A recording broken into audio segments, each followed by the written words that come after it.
umuntu gutwe ariko aheza uvuze akabuye cyangwa agavyovyo kubera yuko umego n'umusi haje abantu amaha yakumbati komoni oya kumati komonika uyo yarwaye kwashiriza kurendereza amata y'amafyovyo amwe nyaruka hani gusa ugende buke kubera abantu barimo haje abana. Assalamu alaikum. Wa alaikum assalam wa rahmatullahi wa barakatuh.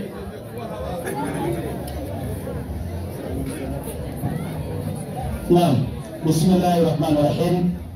Assalamu alaikum wa rahmatullahi wa barakatuh. Wa alaikum assalam wa rahmatullahi wa barakatuh. Assalamu alaikum wa rahmatullahi wa barakatuh. Wa alaikum assalam wa rahmatullahi wa barakatuh. Raha. Ariko rero Jesu bari jambo novuga. Je kuko marimo sinuba ko nogera mu nakutse mu bitabo nyandiko bitangende nyene nuko yagiye umwana matonya yego haragabana bona rukundi kono ko mvuze umwana mutonya bakibaza ati ndamusuzuguye sindamusuzuguye sijewe rege ndabivuze nisonze iki gatano cy'Imehurayo ibitabo cy'Abaheburayo gatano mu 14 ndio uko abakristo bakwiye gukura mu vyema abakristo bakwiye kumanika makuru manika abakristo abakristo manika maboko abarimu base kumanika bavuyeyo uko abakristo bakwiye gukura mu vyema kumbe abakristo mu by'Imana bacara abana batoya bandanya tumuvuze ko byishite kuvuga kandi bigoye isobanura iyo uko mwabaye ibitumba icyambere abakristo mu by'Imana bacara abana kabiri babaye ibitumba ndiyo naho mwari mugeze kuba bigisha bamuyaga ngo ni mwarimu nibyo byavuga nabyo biva niyo byerekera ndiyo kuko mumaze igihe kirekire mwiga abazi igihe kirekire mukwiye kongera kwigishwa namwe nyine ibya mbere by'itanguriro ry'ibyavuzwe n'Imana wowe mubona kujana mu itanguriro mu byagezwe ndakwereka yuko mu byo kuririmba mu by'Imana yuko bitemere we kandi ndiyo mwahindutse abakwiye gutungwa n'amata iki mwahindutse abakwiye gutungwa n'amata wewe apana ibijumbu n'ibiharage amata y'inzuzu so kugaburira kujya bigumye apana ibijumbu n'amateke nuko kuko utunzwe n'iki utunzwe n'amata abataragira iki abataramenya ijambo ryo kugororoka abakumva n'abapagani twisunze Bibiliya kuko bari iki abaruhinja kuko bebe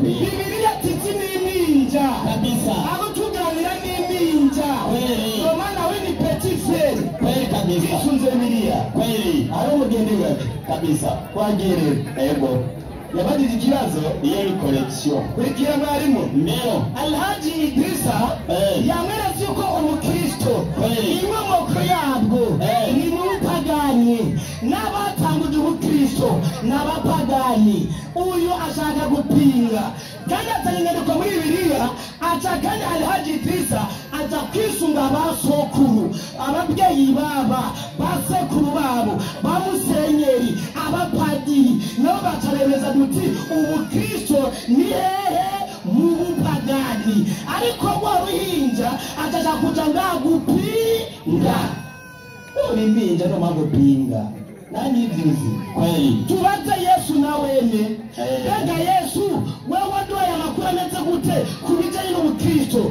uyaga inendiko yuko watoranije intumwa aho yatanze muri Luka 6:13-14 ngo Yesu yatoranije amashuri zingahe na zibiri ngo no babaye abakristo bambere reka tubaze Yesu nibyo cyane sibyo 24 Matayo 24 vitabu cha Matayo inasema kwa maana watatokea makristo wa uongo ati kubwo hazokwaduka abakristo b'ibinyoma babateka mitwe ndiyo na manabii wa uongo ati nino n'abavugishwa b'Imana b'ikinyoma nao watatoa ishara kubwa na maajabu atawazokora ibitangaza byinshi ngo n'ibiti n'ibimenyetso wapate kuwapoteza kugira ngo batakaza walimu naam so hari abavugishwa b'Abakristo Imana yambariye gasuparude gutwara proteine haleluya Imana za gukubwira wowe kitogera kubwira gasupari nyene gutwara proteine wowe uzo muko arimariza kubwira wewe mwarimu ukaza wumva igikimuga kiramuka mu izina rya Yesu ugiye kwaba hari abaruzi ibimuga biruzuye na pastor uzosanga ari kimuga impumyi ziramuka yambaye amarori abandi mwarimu ingwati impumyi ziramuka mu izina rya nde hirya y'ejo amaso yaraturembeje uko mutarabwe mu izina rya Yesu n'abakirisa amaso yarabarembeje mwebwe ko mutivuye mu izina rya Yesu twakoranye mahazara bambaye ifiri ifime nizo ribambaye bavura riberi n'abarayandi abagize n'iwanyu twari mu Kanyoshi Bujumbura abigishije aba bana mubona ngaha bari bambaye amafu n'amasaguma kubarembya birirwa babati ngo Yesu Yesu Yesu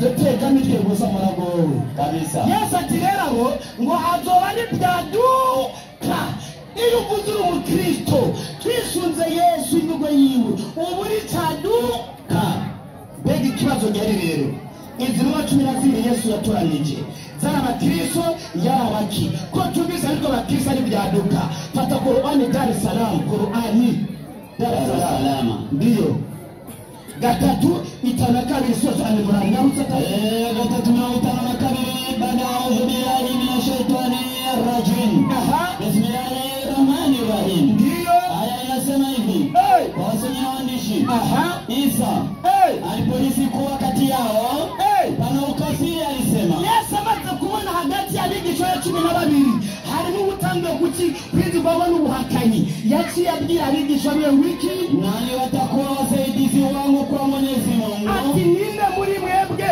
yoba umufasha wanje mu kwamamaza ijambo ry'iki ry'Imana ndiyo wanafunzi wake wakasema abigisha 12 batarishwa Yesu duti sisi ati twebwe ni wasaidizi wa Mwenyezi Mungu ati turi kugufasha kwamamaza uwora Imana no kwamamaza amategeko y'Imana ndiyo tumemwamini Mwenyezi Mungu turemera Imana barutenda Imana yawatwigishije nashuhudia kwamba kandi turemeza nabo uzakuza kwemeza yuko twebwe sisi turabaki hakika ni Waislamu yuko twebwe turabaki Abayisilamu takbir niyo mambo mwarimu naam Yesu nabwo yigeze asenga mu izina rya data niga mwana niga mutima mweranda baruvuze mwana yari Yesu yazavuga niganje batwereke Yesu yavuze niganje muri buri kweli batwereke yasenga mu izina rya data uwo mu ijuru upinze 6:9 Matayo kweli yanditse hano yabigishwa ba Yesu kuyara abakristo kora abakristo bambere cyenda guseka kweli mbona kidiru ibyo uvuga nubizi kweli wajenga umwana muto wa bebe kabisa cyenda gutahura kweli twagiye mwarimu ndio avuye ngaho ashaka gutanga inyandiko bikume igitabo cy'oro yasomye hariya ibyerekeye abakristo aho yasomye page ya 13 baca kwandika ibitabo by'iwabo biyandikira ubwabo siribiriya mu mbirize siribiriya n'amajambo bakura mu byiringiro bya n'ibyifuzo byabo bagaca babyitira ijambo ry'iki ry'Imana no ibyerekeye aba Kristo ngo page ya 13 ngo Yesu n'umwana w'iki w'Imana reka tubaze Bibiliya uwatanguje kwigisha yuko Yesu ari umwana w'Imana byavuye ku Mana cyangwa kwa Satani Matayo 4:5 n'ikigirite batugera n'ibyanditse ijambo ry'Imana pana ubwo mutawe mwandika mwebwe ndiyo umuntu umurwaniza wa Satani umurwaniza Satani agira wiki amujana mu gisagara cyera muhagarika ku gatwe k'urusengero Mana yangaki mujana ku musigiti kwa twamba yibara yamujanye ku rusengero aramubwira ati amubwira wiki ni wabura umwana w'Imana ngo ni wabura umwana w'Imana ugira iki ikorore hasi mwarimu bivuze ku basosere yigishije abakristo yuko Yesu ari umwana w'Imana ninde Satani niwe mwarimu w'abakristo w'abakristo kumbe bazoja hamwe nande na Satani juru bituri twebwe kabisa mugume hii kweli uvuze ko Yesu ari umwana w'Imana ubuyobozi n'inyigisho zande za Satani amaze kubyigisha n'ibiremwa bibi byashe byemera ko Yesu ari umwana w'Imana Mariko 3:11 soma inyandiko y'ibiti impuhwe muzibonanye nazo uko zimubonye amadayimoni uko yabona Yesu yazagira iki zamwikubita imbere zigasemerera ziti yazamwikubita imbere akagenda asemerera ziti uwo mwana w'Imana bivuzwe n'amadayimoni abakristo bavuze ko Yesu ari umwana w'Imana babemera cyo kimwe n'amadayimoni bazoja mu ijuru n'iki n'amadayimoni iryo juru ntituri mo ryo ry'abakristo kandi ikibazo gihari aya madayimoni amaze kwamamaza ko Yesu ari umwana w'Imana Yesu yaremeye niyemeye bandanye inyandikira abana y'igiriti Yesu arazihanikiririza yaciye agira amadayimoni ayahereza gasopo arazihanikiririza cyane ahereza gasopo ntizigende ziramwandagaza ntizigende ziragira iki ziramwandagaza yuko ari umwana w'iki w'Imana kumuvuza ko Yesu ari umwana w'Imana uba uri kuramwandagaza uba uri kumwambika ikibazo tubaze Yesu mbega Yesu wowe uri umwana wa nibariza abantu bari ngaha burya hagati ya Mariya n'abahungu bicaye ngaha ni nazi Yesu gusumba abandi Mariya ni Mariya nyine kubyara nde Yesu reka tubaze rero Mariya yaraye kugise barimu uka kabiri na kabiri nyaruzi uka kabiri tubaze nyine kumubyara kabiri na kabiri ndiyo nuko Yesu amaze imyaka 12 yarutse inyandiko amaze imyaka 12 avutse aduga ndiyo aduga nk'uko umugenzi w'iminsi mikuru wari uri banonosoye iyo minsi mikuru arahindukira uwo muhungu Yesu asigaye Yerusalemu ababyeyi biwe ntibabimenya ababyeyi be ntabwo bigeze babimenya ndiyo ariko bibwiye yuko yari mu gihugu cy'abo bagendanye urugendo rwamaze urugendo rw'umunsi wose ndiyo amaze umunsi wose maze bamurondera mu nshuti nabo bazinanye ndiyo bamubuze basubira i Yerusalemu hashize iminsi itatu bamubona mu rusengero yicaye mu bigishwa yarutse mwarimu abumva kandi ababaza abamwumvise bose baratangara bakazwa n'ubwenge bwiwe n'ibyo bishura ndiyo bamubonye baratangara nyina aramubaza ati nyina wiwe abaza Yesu ati mwananje biguzwe nande na Mariya uyu mwana nangwa Yesu n'umwana w'iki Peti nawe ngo Yesu n'umwana w'Imana Mariya nangwa Yesu n'umwana we ariko abana bato ngo Yesu n'umwana w'iki w'Imana reka tubaze na Matayo mwigisha wa Yesu atubwira ababyeyi ba Yesu Matayo 13:53 yarutse Matayo 13:53 yarutse inyandiko inyandiko Mariya irababwira iti 53 ndiyo hagira hati yarutse Yesu amaze guciye imigani ndiyo ava yaja mu ntara y'iwabo yigishiriza mu isinagogi yabo bituma batangara bati mbega ubwenge n'ivyo bitangaza mbega yabikoye mbega si wa mwana w'umubaji urumva ababyeyi ba Yesu ngo si wa mwana w'umubaji nyina yitwa Mariya na nyina yitwa nde Mariya biguzwe nande na Matayo ni umwe mu bacure zizande ariko uyu mwana muto ntiyigeze mu nka zande nandiko yigeze yiga ku nka zande niwacavuga Yesu ngo umwana w'iki kubera yagishije na Satani ariko abagereye na Yesu bazi ko Yesu ari umwana wande wa Mariya nyina yitwa nde Mariya iyumvire se wa Yesu yari umubaji abazine bene neza umubaji wabaye n'imbaho se wa Yesu iyo si Bibiliya tabura tabura apana kuza mu bitabo byandikira genda mu bitabo by'ijambo ry'Imana niba udashoboye kwigisha genda mu yekitera apana kuduga ngaha kweli hari abantu baduza konexo irezo za smart kandi smart barayugaye duze rezo za limited na leo kweli bana kuduza ngaha smart barayugaye kabisa yaravuye ku gihe kweli abana batonya gusa tugere nayo bikora muri kirani acaraja ko ngaha aravuga atenya muri Bibiliya yabagira ikibazo ngaha yuko Yohana umubatizi ari umupagani arabaza ikibazo duti niba mwakana ko Yohana ari umupagani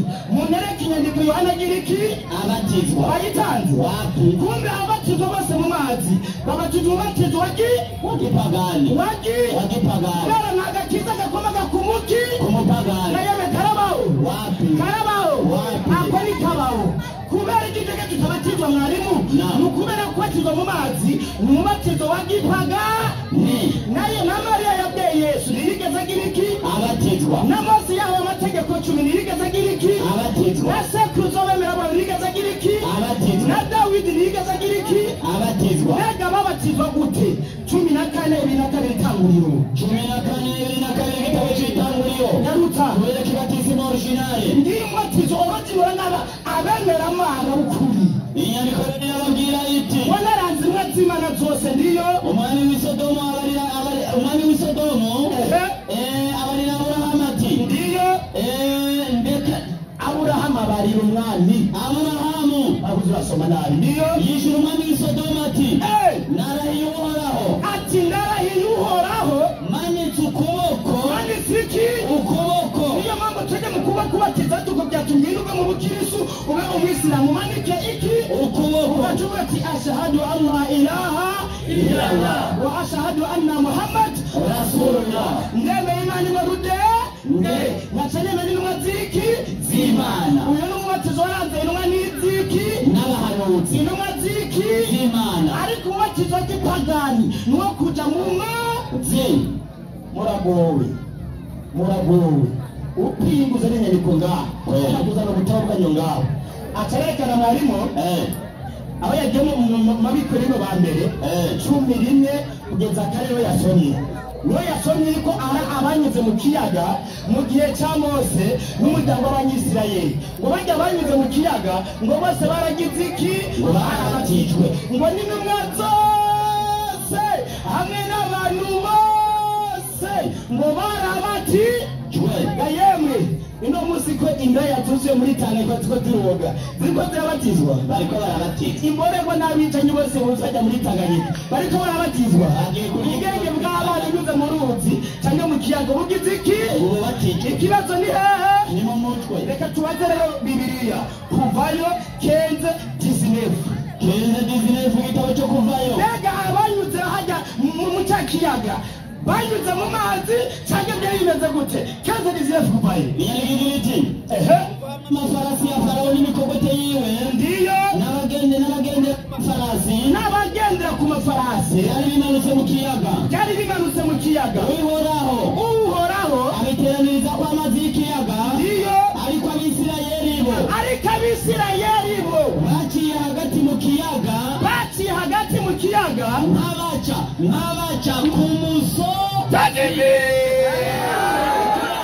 baciye mu hagati ikiyaga n'abaca hehe ku musozi abafise ubwenge ku musozi hari ikiyaga harabaye ibiyaga niyo mpamvu abanyuze bakekega bose nta n'umwe yigeze akorwako n'amazi genda kwiga Bibiliya mwabana mwe kweli genda ku ishuri kubashyira ku ishuri rya Bibiliya azaragenda mwarimu ngo abagore yacaswa kandi ikindi gitabo cy'iwabo imyizero imyizero nyobokamana igitabo cyabo bakize uko nyine cyitwa imyizero nyobokamana nitwo biyandikiye ku bajama bakwiye hehe mu mutwe yuko umugore bamuhaye ubwigenge bwo kuririmba no kugira iki no kwigisha tubaze Bibiliya apana ubwo butabo bwanyu tubaze Bibiliya Timoteyo wa mbere 2:19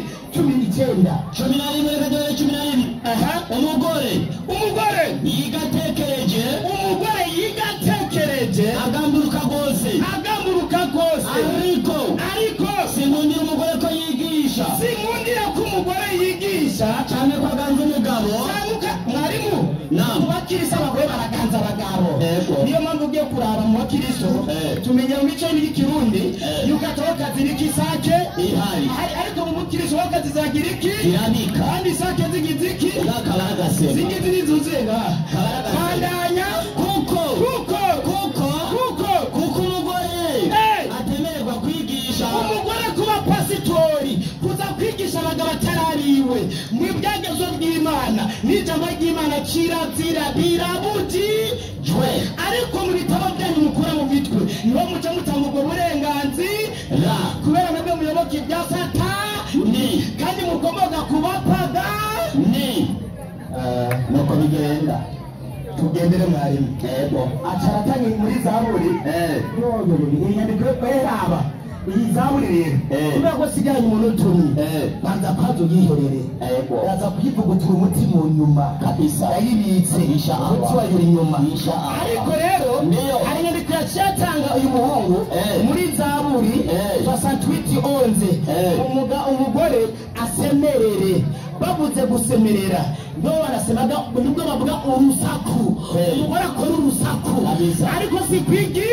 kwigisha Bibiliya ubwayo yaciye yerekana abagore bakwiye gukora urusaku mbega abagore bameze gute reka ndabasuze muri Bibiliya. Yesaya 54 rimwe. Yesaya 54 umurongo wa mbere. Nyarutsa inyandiko igira iti ririmba mugore w'ingumba. Abagore bose b'ingumba amaboko hejuru.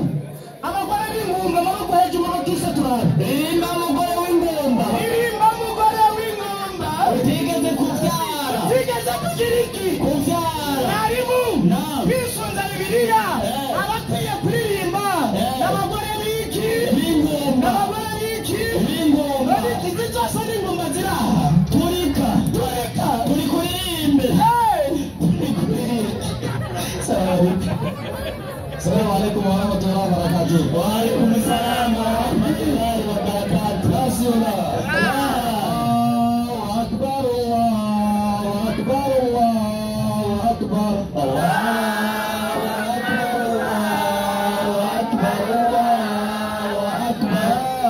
La ilaha illallah, Allahu akbar, Allahu akbar.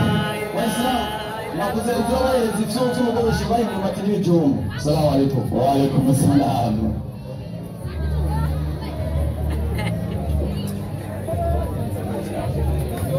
Yesu ashimwe.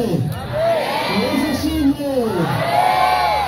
Ikigwa turiko nicagende kivuga ngo inkomoko y'Ubukristo n'ibikorwa biriko birabacanga n'ubu ntibaramenya iyo mivaniyo bija. Rero reka twongere tubasubire kandi turaje nawe kugira ngo tubatahuze rino banga. Nubwo bamaze kuvuga kenshi batabyumva ariko dutegerezwa kwama tubatahuza rino banga kuko n'ubu ntibaravyumva. Mwarimu unongere ubatahuze ibyo batazi. Karibu. Haleluya. Abaneze turamukanye. Nikihabwa icyubahiro. Amen. Waislamu takubwira. Wote Kenya mu bisanzwe ngaha ni ukwigisha abanavuze ubwenge. Nabaza gufundika inyandiko utazi nta n'ugutamba birimo. Bivuze ngo rero nyamara tubasabe abigisha n'Islamu bigisha ikigo uko bagiteye bagitoye. Uriko rero mama kuririmba bisobanura Ubukristo. Wapi bisobanura mbega ngaha muri mwabaye abakristo rero naza tubwira ngo yuki uyanginde Imana yagushorera cyane. Amen. Umukristo yabaye umunyakiti yamaze kwemera kabisa. Ukuvuga ngo ikiba kiravuga giti niye nkomoko y'Ubukristo n'ibikorwa byabo. Jewe nyiri amiraza kudabangira hano sinibona n'abicako kuko yagaca gutakaza abantu umutwe. Ndigisha kuko umwana w'umwambere yigishije kuko byo bigiye kuraba yogera izi microphone. Matayo 26 aravuga ngo nashize mwarimu yego aranditse ngo handitse gute Yesu arihorera.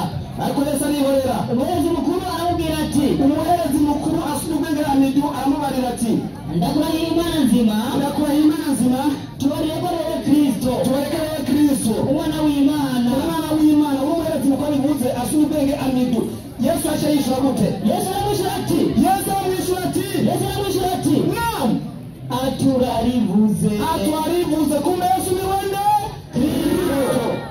Ikimana yakimariye Yesu muri Bibiliya Katolika yemeza yuko Yesu abamukurikira aribo babitwa naki abarabirizo. Uramaze nyaheze yaheze kabisa amaze nyaheze bimaze kumucanga akamujya kuririmba aja muzi nyise aza Constantino aza n'ishero rya Katolika. Twebwe bishinja Suzana hano turagusobanura ko twebwe turamuri kuri wewe sasa kandi turuwa leta Qur'ani yo inasema hivi. Naam. Inasema kwa leo kusoma na kuandika. Yego. Kitabu cha Qur'ani. Yego. Kimeandikwa bismillah nyumera yego kelera. Naam. Yani sembo. Hapo kuta chumera gatandatu ina na gatatu ndashi sema yego. Ndashi se. Leo soma gatandatu ine na gatatu. Chumera gatatu ndashi se. Ule wa vipi kama chumera gatano. Yani sembo. Naam. Nasi atina seze kantoa. Yego. Nasi hakutu kuwapeleka mitume kabla yao. Atinazo twarumvise mbere yao isipokuwa wanaume ambao uretse abagabo tuwatumiwa wahe twahaye ubushishuzi. Basi waulizeni wenye kumbukumbu za vitabu nuko rero mubaze abafise ibitabo bya kare Kristo. Niba utazi Kristo ari we turamusobanura akantu ku kandi. Niba utazi ibikorwa by'abakristo turamusobanura akajambo ku kandi. Ubwo rero abakristo Imana ihabwe icyubahiro. Amen. Naje kwiga jenda batabani ni byiza cyane. Abirimo abifilipi kane 15 mbega Amidu na Idrisa muko muva Kristo mushaka kuki. Arabamenye sanjanditswe rimwe 15 abifilipi. Yego mugabo bamwe ishari n'amahane bamwe bari hano umviriza bamwe bari hano uyu mugabo cyane wo Muislamu Amidu wabona kashwana ntakashwana bamwe bagize kwa kubera ikisoma bamwe ishari n'amahane bamwe ishari n'amahane nizo batera kuvuga ibya Kristo rugasuga bamumenye ubwo ishari nini n'amahane batangana kabiri ani tuweko Yesu mukunda wowe inasema hivi naam gatano 82 haranditse ngo haravuga ngo yego 82 na ashize mwalimu hakika utawakuta walio maadui zaidi kuliko watu wengine kwa Waislamu au usanga basi gusumba mwanda abantu kwa Waislamu ni Mayahudi n'Abayahudi ukuvuga ngo abagabarana Yesu kwa umuki ari Umuyahudi iyo nyangwa bafise abava Yesu ngo amutahure cyane ko kwabiwe abakurikiye Yesu rero yacera muri Matayo 4 ibinakane somera nyandiko mu Kirundi tengo yego Matayo 4 nasema harimo yego nyandiko uravuga iki uravuga kukoza kwaduka abigira Kristo ni bana cyo ba Isa wali hano abitwa ba Isa tuduzino kejo wabona biga ba Kristo ni wenye haoni kumbe na Waislamu yari karibo wabona ndio wingi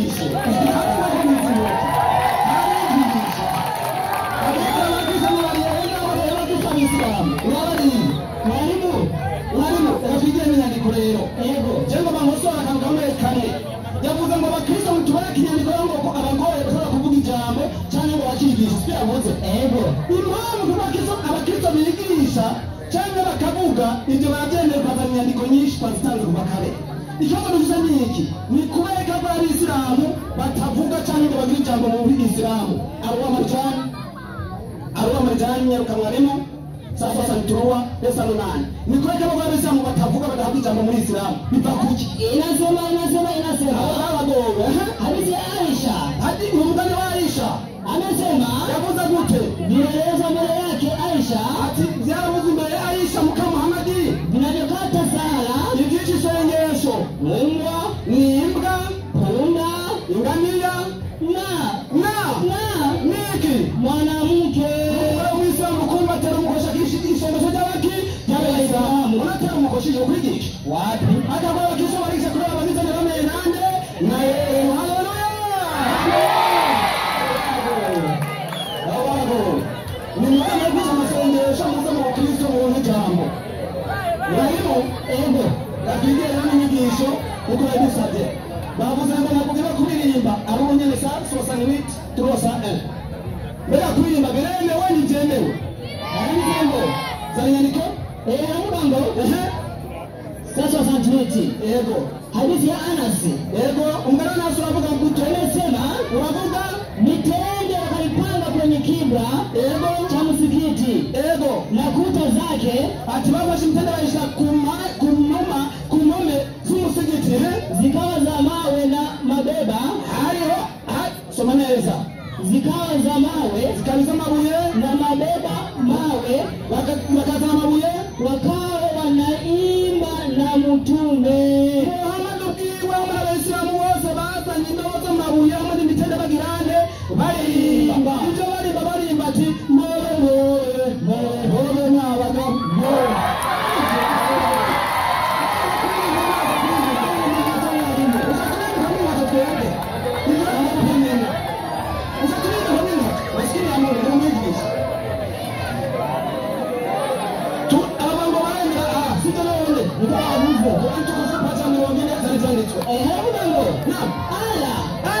Anampa mtu ubatizo. Abaisa mwana arambuzo keju. Aha. Babinu ego na ribonye. Ara hayo munyi ubatizo. Abadugije nibo bantu. Abatadugije ntabwo abantu. Kari basenze. Siko. Ubatizo. Ubatizo mu mwaka wa January. Abandi batabatije mu Islam cyangwa Islam. Mbega baremera waje atubwire uko kwishura ikiri kwanga gusenga abo batenda kubatizwa bagambarira ara n'abayisilamu s'abayisilamu ese kandi sisi cyane cyanditswe sema abo batanditswe ni bande nyarutsa washenzi abashenzi abahinzi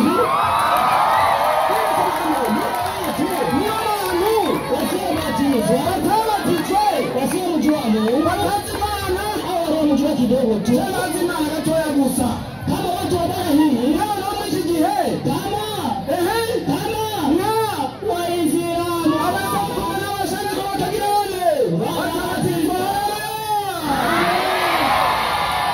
hapo ametu na idisa basema sana waki na bashenzi abashenzi napagande katubigishe rero kabisa mu bushenzi muze mu Kristo kabisa izo ni ndiko aho nakurabana urarimo Eka nijanditswe ndaga rero ariko n'abambere rimwe 2003 2004 2030 ego ariko n'abambere ego 2003 ego 2004 2030 haramubango havugute nashize haramubango ego ariko tweho tubarenza Kristo tubabarira izakizo kwa Kristo na izakizo y'abahambe izakizo Kristo w'Islamu higeze abahambe niyo mpamvu n'abakristo mu bisama barebe benshi ko Kristo abahambe nabo bazi nuko turabigisha umwana n'izaha aruka kuba yuda ni kigwisha kuba yuda utamumenye ari kigwisha kuba n'abahanga no mupfu kuba Islamu n'ubupfu Yesu namuramenya naga tumubigishe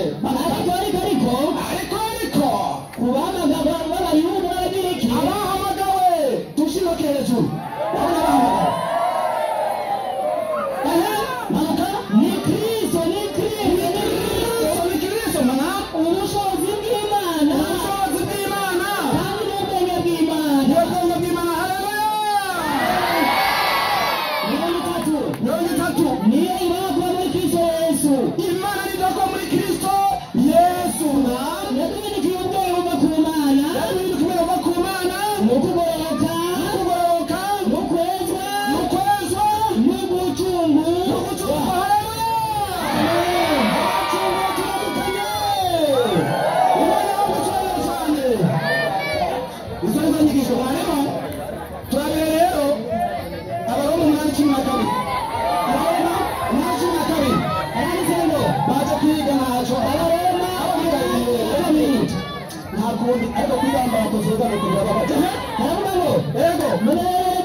tutaraheza ko mu bisanzwe baje kwiga barabaza kubaza hajya turabigisha nicyo twaziye hano tukandirisha ku buntu narimo ego ndarira rero itango ry'ubukristo mu bigo ba mbere gatatu aho gatatu ariko rero rimwe gatatu bakatuganga ni gatatu na rimwe na gatatu kino baravuga ngo naam kino baravuga ngo mwarimu ego kuko ni tango atamu yashaka kwishiraho kuko intango tamasha kwishiraho atari gashyizweho nijo kristo kumara tango ry'ubukristo amen ni gatatu haravuga ngo habaguta namwe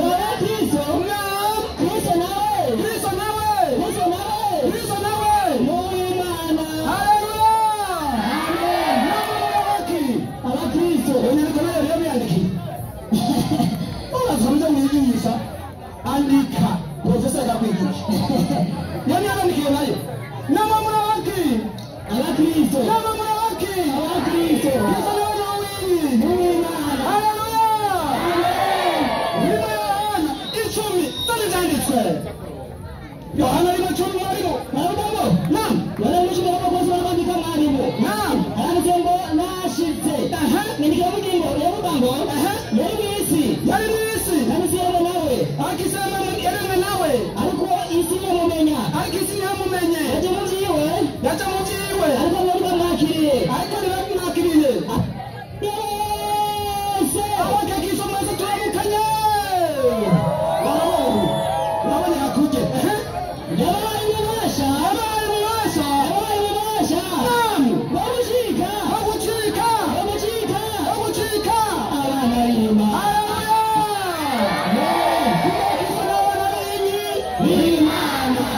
utupinzi nyandiko iyo nyandiko ivuga abake Kristo yabaye ubasha wo gushika abana b'Imana niyo cyane siyo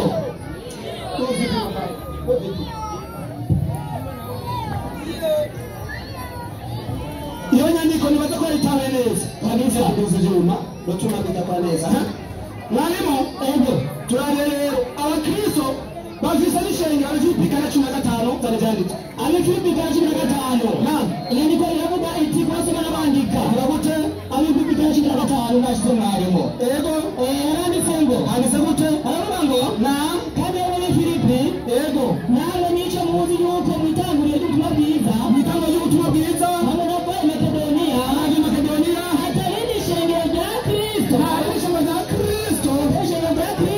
naam yabatanje nanje ego mugiye gutanga no guhabwa atari mwebwe mwenyene kumba abakristo bateza kugirana gutanga ni Makedonia bari bariyo mbega abakristo babaho turavuga ubukristo imbere yuko Pawulo aza kubwiza ubutumwa muri Antiokiya 9 Mariko 4:1 zane zanditswe haravuga ngo naam ucyana mu bariko naam mu gitabo cy'Imana Bibiliya ego nahageze naam haravuga ngo avuga gute haranditse ngo mwarimu naam umuntu wese azabona ubwato bw'amazi abantu muri hano turamukanye abantu muri hano amarimo abantu jameli uzi no kinaba mu rubiro ibiganiro by'amahoro none basi kuma abantu basi baba kwa mama ni umuntu uze umuntu wese naam umuntu wese azabona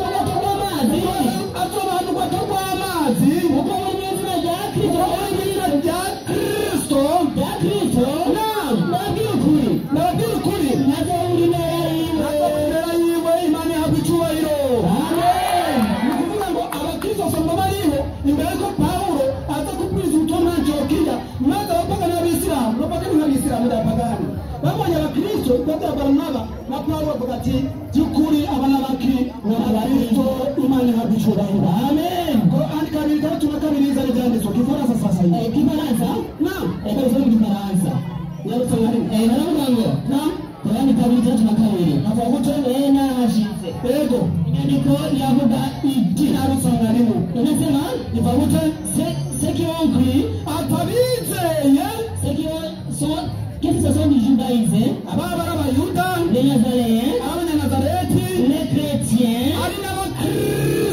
les sabbés gihe cyabo quelqu'un qui a pris un allant wowe wese yizera imana et un jour dernier n'umunsi wa nyuma et accompli les bonnes œuvres akora ibikorwa byiza selon on leur récompense et pour les bonnes abo œuvres. bose bazoronka impembo yabo ku mana yabo imana ihabwa icyubahiro Amen. reka mbaze ko Korani yemeje yuko abayahudi abanazareti abandi mu gihe cyabo n'abakristo mbega abakristo Korani yabakuye niba batazi bose babizenye bahari mbega Korani nayo ni igitabo cy'ifondano kuko ko cyemeje ibinyoma cyane cyavuze ukuri iyo nyandiko yoba ariyo canke siyo Gatatu n'icenda alikabatiya n'ibitumarimo gatatu ililiche na ibatiya yego haranditse ngo yarusa havuga mu mwarimu avugute inyandiko iravuga iti haranditse ngo yego ko muri abakristo kumwe abakristo mu rugero rwa Aburahamu ati mu rugero rw'Aburahamu murabona ko byasezeranywe murabona ko byasezeranywe murongo waheze kumbe ko muri abakristo mu rugero rwande rwa Aburahamu mu rugero rwande rwa Aburahamu kuko byagizanye byasezeranywe. haleluya Amen. haleluya ushaka inyandiko ivuga ngo nama ko muri abisilamu mu rugero rwa Aburahamu ko byagizanye byasezeranywe utazanye iyo nyandiko uzoba uguye hasi marino Ego dusomere rero ariko rino kane ku murongo wa mbere ariko n'abambere kane ku murongo wa mbere ntacyo turagaruka dutwara umwanya imana yahabwa icyubahiro Amen. abaza tubonekanye yesu abayezaga cyane